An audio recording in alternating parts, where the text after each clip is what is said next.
पूज्य नारायण स्वामी बड़े सिद्ध महापुरुष हुए, वो कह रहे हैं कि नाम कैसे आपका निरंतर चलेगा, इसके लिए जिस वाणी से नाम जप कर रहे हो यदि झूठ बोलोगे, अरे आश्चर्य होता है, झूठ बोल करके तुम सोच रहे हो हम संभाल लेंगे। नहीं नहीं, झूठ तुम्हारा नाश कर रहा है, तुम्हें पता नहीं। जिस जिह्वा से नाम जप कर रहे हो, अगर नाम का विशेष फल प्राप्त करना है, जल्दी फल प्राप्त करना है, आपको दुखों से बचना है, पाप भस्म करना है, तो झूठ बोलना बंद कर दीजिए। क्या बिगड़ जाएगा आपका? सच्ची बोलने में क्या बिगड़ जाएगा?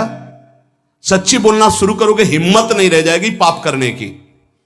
ये जो पाप करने की तुम्हारी हिम्मत पड़ रही, झूठ बोलने के कारण पड़ रही।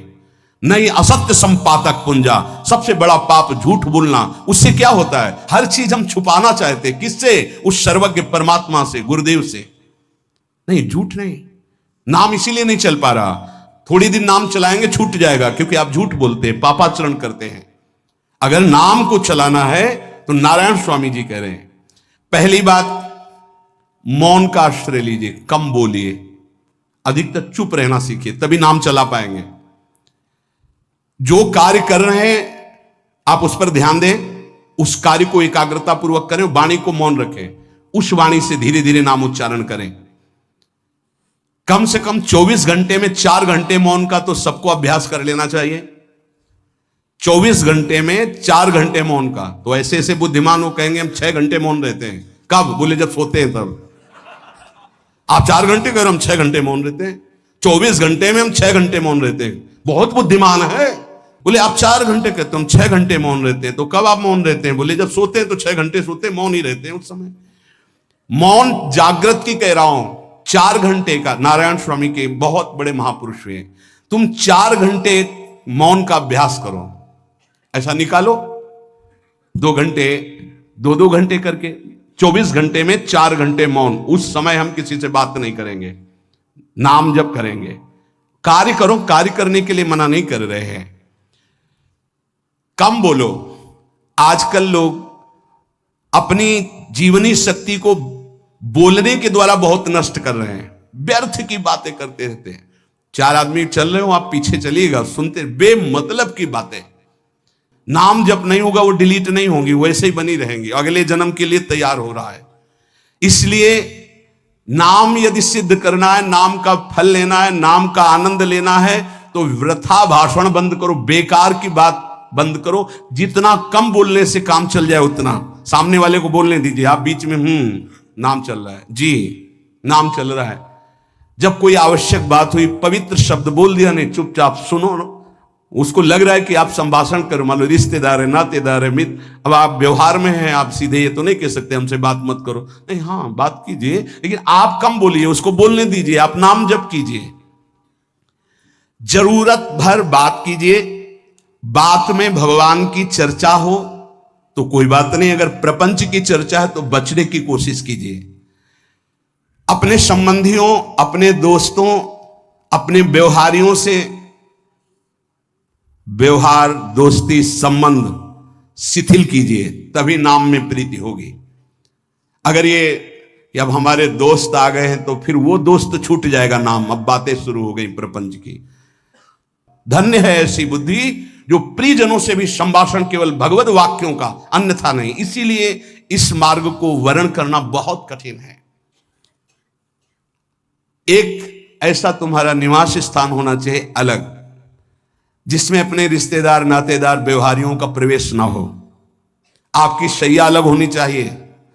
अगर नाम जापक नाम सिद्ध करना चाहता है, नाम का फल लेना चाहता है, नाम निरंतर चलाना चाहता है, तो जिस आसन पर आप बैठते हैं उसी में प्रपंची, विषयी, संसारिक वृत्ति वाले बैठेंगे तो भजन की वृत्ति नहीं बन पाएगी। एक ऐसा, वैसे होते हैं घरों में बैठने वालों का अलग, लेकिन साधन कक्ष अलग होना चाहिए अपना।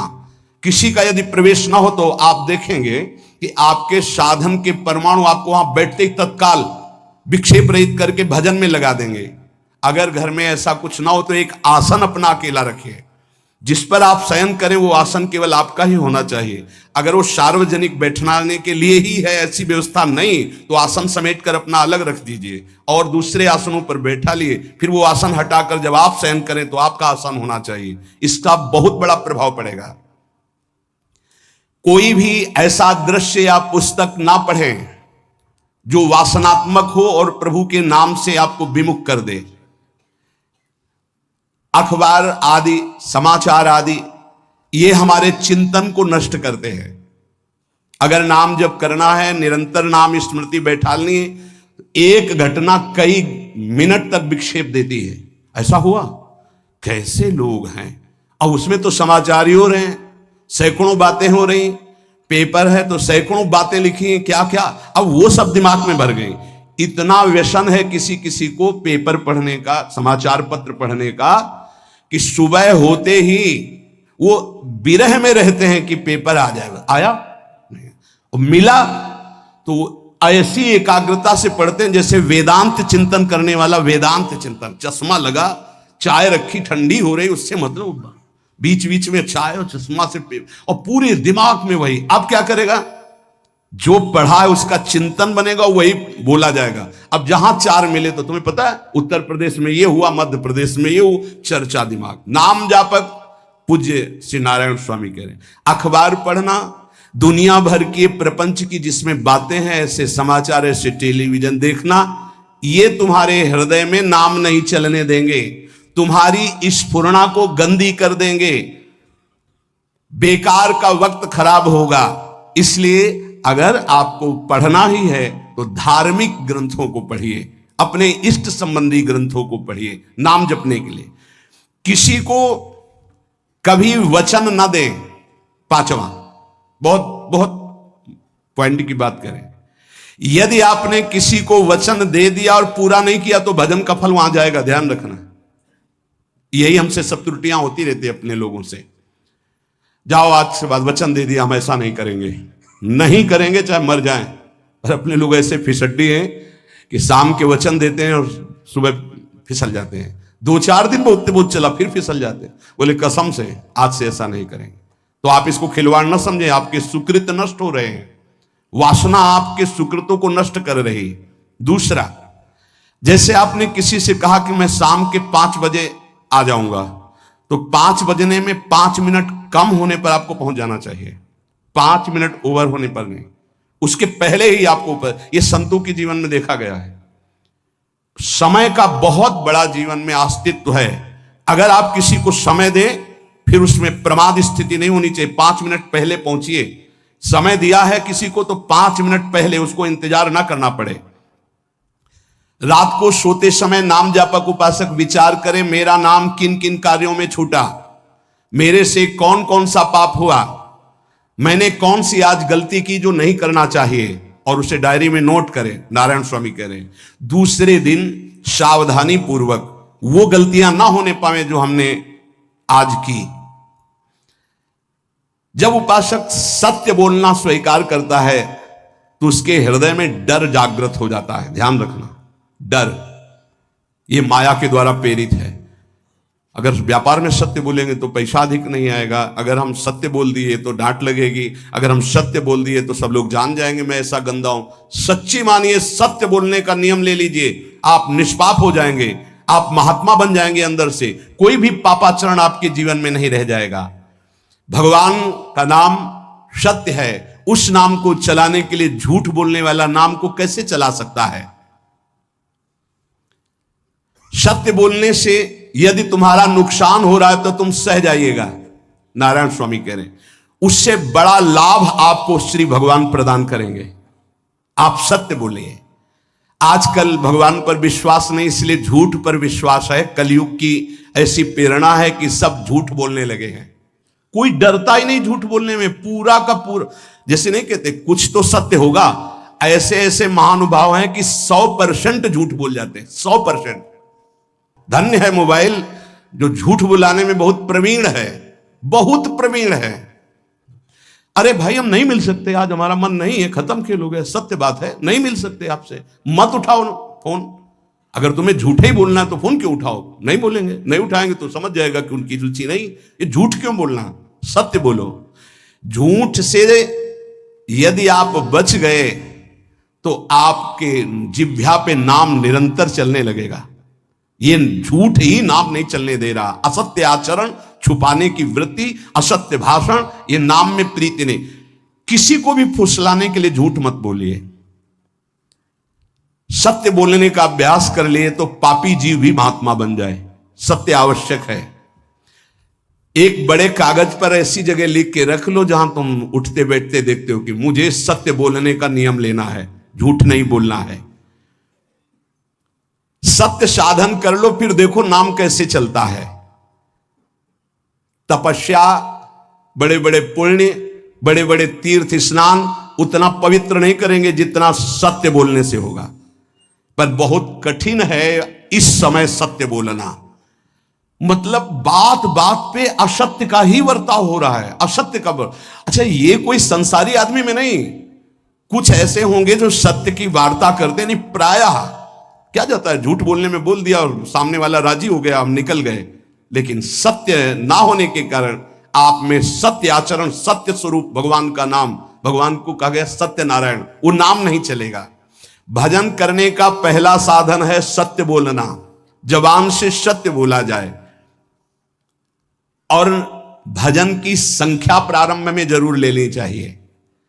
यदि 10 माला का नियम लिया, 20 माला का नियम लिया तो उसे निर्वाह करो। जैसे यहां शरणागति मंत्र मिलता है तो 11 माला प्रारंभ में दी जाती कि आपको करना ही है, ज्यादा हो जाए वो ठीक, 11 से कम वो कभी जीवन में नहीं। अपने जीवन में गुरु आज्ञा 11 माला तो करनी है, हर समय करना है। पर ये मन थोड़े दिन तो नियम में चलेगा, इसके बाद छोड़ देगा। दीक्षा तब लेनी चाहिए जब गुरु आज्ञा पे चलने की हिम्मत हो, नहीं तो ऐसे ही नाम जपो करो। और जब नियम मिल गया 11 माला तो चाहे प्राण निकल जाए, हमको 11 माला पूरे करने, प्राण निकलने तक गुरु आज्ञा का पालन करना है। यदि आप नाम जप अधिक मात्रा में नहीं करेंगे तो जो आपको नाम मिला है उसका फल आपको अनुभव में नहीं आएगा। क्यों? क्योंकि नाम का हिस्सेदारी होती है, भजन की हिस्सेदारी होती है। जैसे किसी ने प्रणाम किया, वो भजन लिया। गृहस्थी को इसीलिए मना किया कि रास्ते में परिक्रमा मार्ग में हलवा पूड़ी ये सब बट रहा है, हाथ मत फैलाओ। वो दान कर रहा है, सुकृत कर रहा है और कोई दूसरे ले विरक्ता दी। आप अपने भूख मिटाने के लिए 4 रुपया के चना लेके भले पालो, लेकिन दूसरे के द्वारा दिया हुआ हलवा मत पाओ। यहां धाम आए हो, भगवत कमाई करने आए हो, यहां नाम जप करो, कष्ट सहकर परिक्रमा दो। हो सके 4 रुपए की वस्तु लेकर के आप पशु पक्षियों को पवा दो, किसी एक का पेट भर, तुम मत पाओ दूसरे का। तुम चाहो तो उपवास कर सकते हो या प्राण पोषण के लिए रूखा सूखा थोड़ा खा लो। ये दूसरे के आराम से धाम में हम आए 2-4 दिन खूब खाए पिए नहीं, भागीदारी हो जाएगी तुम्हारे पुण्यों की। वहां ऐसे फ्री नहीं है कुछ। भजन का भागीदार राजा भी होता है, जिसके राज्य में रह रहे हैं। जो अन्न देता है वो भजन का, जो वस्त्र देता है वो भजन। इसीलिए गृहस्थ को कहीं कुछ भी स्वीकार नहीं करना चाहिए, ये बहुत ध्यान रखें। अगर आप कहीं तीर्थ साधु आश्रम कहीं जाते हैं, कोशिश कीजिए कि किसी से सेवा ना ले, और अगर सेवा ले तो उसके अनुसार फिर अर्थ दे दे।